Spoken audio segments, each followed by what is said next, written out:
दुअरा बैठल रोवे बेटी के पापा, अरे मम्मी आंगनवा के बीच रे ललनवा।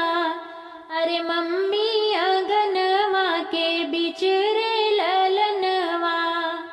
डोलिया पकड़ रोवे बीरन भैया, अरे आजू बहना भैलू पराई रे ललनवा।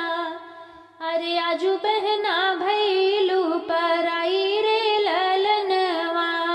जाऊ जाऊ मोरे भैया मैया समझावा, अरे पापा के लिहा तू संभल रे ललनवा।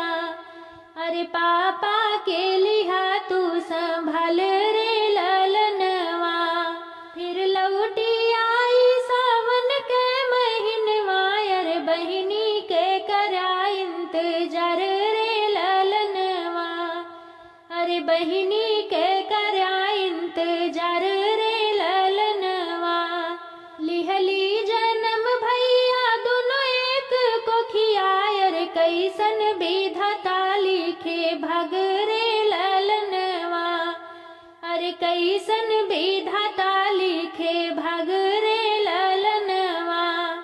पापा जे दिहले है तुहे घर दुअरवा, अरे हमका तो दिहले निकर रे ललनवा।